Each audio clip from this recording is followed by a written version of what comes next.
Hi everyone! Welcome again sa aking YouTube channel. Ako po si Sir Dennis. Sa video ito ay ipapakita ko sa inyo ang pagsasolve ng problem sa pre-calculus sa lesson na conic section. This time, it's about parabola. Ang ating problem number 3 ay find the standard equation of the parabola with the given conditions, na kung saan ang conditions ay directrix is x is equal to negative 2 and the focus is located at 2, 0. Again, ang first step natin is i-determine natin or i-locate natin yung mga properties sa Cartesian plane. Unahin natin yung directrix.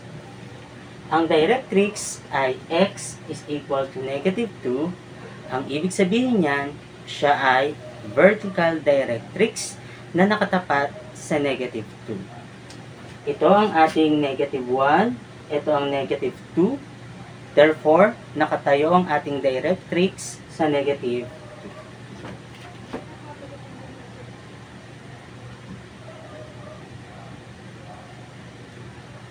This is directrix.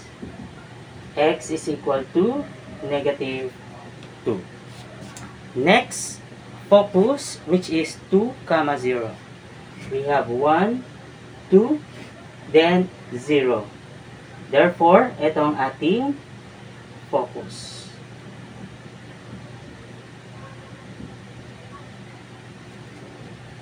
Now, dahil meron na tayong focus at directrix, kailangan malaman natin kung saan nakalocate ang vertex. So, matatandaan na ang vertex ay nasa middle or midpoint ng directrix at focus.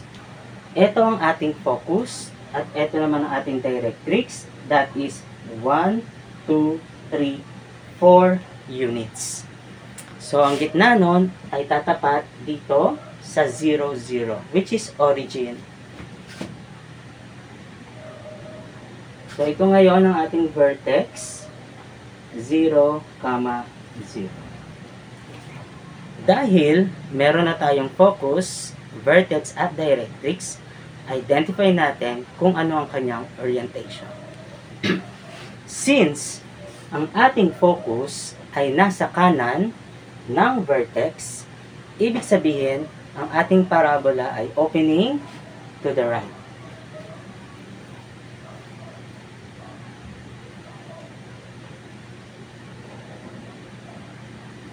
At kapag ang parabola opening to the right, ang distance mula vertex papuntang focus is a positive value denoted by small c.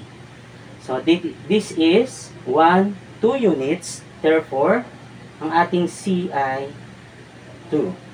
Ayan. Ang letter C natin ay 2. Then, kailangan natin ang value ng H at saka K na manggagaling sa vertex, which is 0, 0. Therefore, H is equal to 0, K is equal to 0, and C is equal to 2. Now, tandaan ulit na ang parabola opening to the right ay may ganitong standard equation. We have y minus k squared is equal to 4c times x minus h. Isa-substitute natin yung value ng h, k, at c. We have y minus 0 is equal to 4 times c, which is 2, then times the quantity of x minus 0. Then, isimplify natin, ang y minus 0 squared ay y squared na lang. Then, ang 4 times 2 is 8. Then, ang x minus 0 is x.